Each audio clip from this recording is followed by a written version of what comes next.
आज बात करते हैं डायबिटीज़ इनसिपिडियस के बारे में। ये क्या होता है, पहले भी बात की थी पहले पिछला वीडियो में कि डायबिटीज़ मेलाइटिस के बारे में बात कर रहे थे, ठीक है।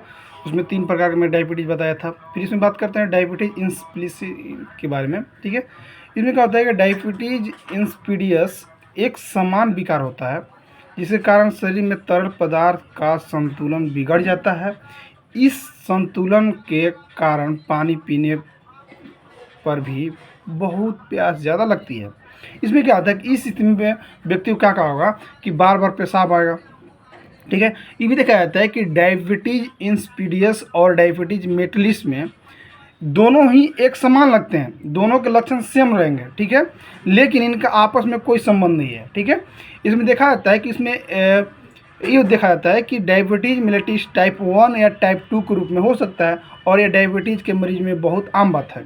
साथ में ये भी देखा जाता है कि इससे डायबिटीज़ इंसिपिडियस का अभी तक कोई इलाज नहीं है, लेकिन प्यास लगने और बार बार पेशाब आने का उपचार भी किया जा सकता है, ठीक है। इसमें हो सकता है कि आपको डिहाइड्रेशन की वजह से भी पेशाब लग रहा हो, ठीक है। अब बात करते हैं कि डायबिटीज़ इंसिपिडियस के लक्षण, अगर किसी व्यक्ति में हो गया डायबिटीज़ इंसिपिडियस तो क्या क्या उसको साइंस सिम्टम्स देखने को मिलेगा, ठीक है। बता दूँ इसमें देखा जाता है जिससे अत्यधिक प्यास लगना, ठीक है, अत्यधिक मात्रा में पतला पेशाब होना, या रात भर बार बार पेशाब करना, या कोल्ड ड्रिंक पीने का मन कर रहा हो, ठीक है। यदि स्थिति गंभीर हो और आप अधिक मात्रा में तरल पदार्थ पी रहे हैं तो एक दिन में लगभग 19 लीटर तक आपको पेशाब आ सकता है। लेकिन स्वस्थ व्यक्ति के एक दिन में कम से कम, स्वस्थ जो व्यक्ति होते हैं उनको एक दिन में 1 से 2 लीटर पेशाब सिर्फ होता है। अब बता दूँ जैसे इधर एडल्ट में था। अब बात करते हैं नवजात शिशुओं में। नवजात शिशु में अगर डायबिटीज़ इंसिपिडियस हो जाता है तो क्या क्या लक्षण देखने को मिलेगा बता दूं।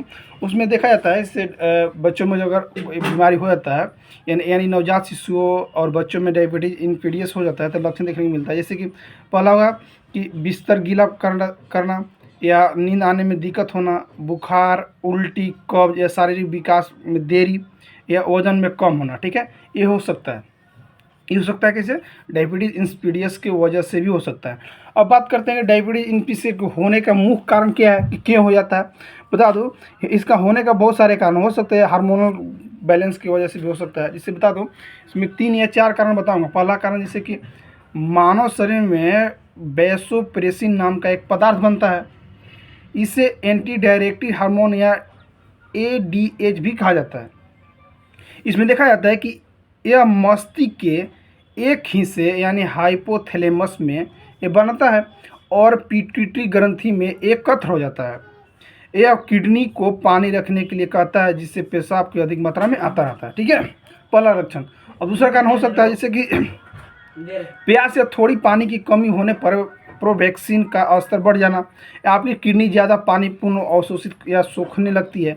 अगर आपको बहुत ही ज़्यादा पानी पी लिया हो तो प्रोवैक्सिन का स्तर गिरने लगता है, जिससे पेशाब काफ़ी पतला होने लगता है।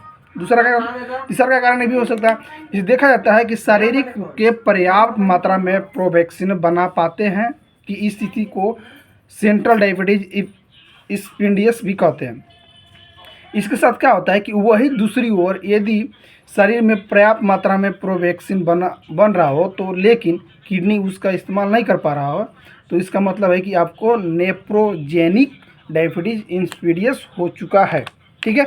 इसमें इसके साथ और भी देखा जाता है कि इसमें इसके साथ ये देखने को मिलता है जैसे कि हर स्थिति में परिणाम एक ही आता है कि किडनी पानी में रखने में असक्षम, इसलिए पानी की कमी होने पर भी अधिक मात्रा में पीले रंग का पेशाब होता है, ठीक है।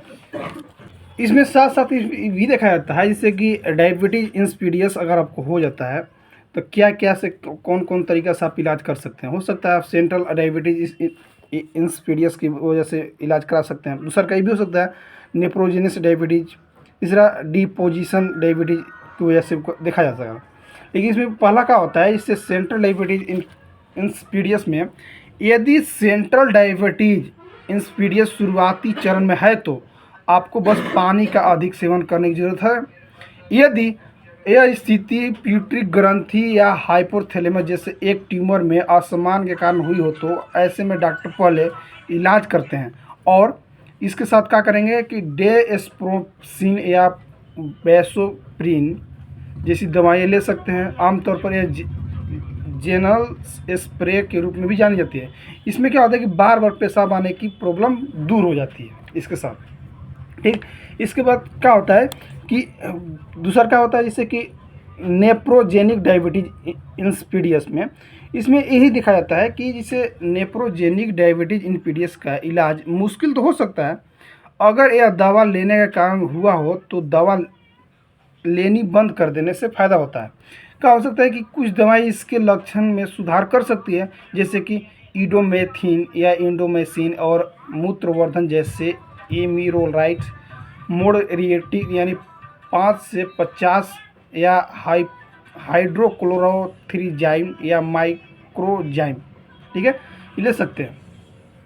साथ में साथ तीसरा पॉइंट क्या होता है, तीसरा पॉइंट में देखा जाता है कि डिस्पोजेनिक्स डायबिटीज इंसिपिडियस में क्या होता है, इसके साथ ही देखा जाता है कि इस स्थिति में के लिए कोई भी प्रभाव उपचार नहीं है, लेकिन मुंह के अंदर नमी बनाए रखने के लिए, लार के प्रभाव को बढ़ाने और कुछ पीने की इच्छा को कम करने के लिए ठंडी चीज़ें या खट्टी चीज़ कैडी भी ले सकते हैं, ताकि अब आपका मुंह सूखा सूखा न रहे। ठीक है, ठीक है दोस्तों, इसके बारे में हो गया, डायबिटीज इंसिपिडियस के लक्षण हो गया, इसमें कारण हो गया और इसका इलाज हो गया।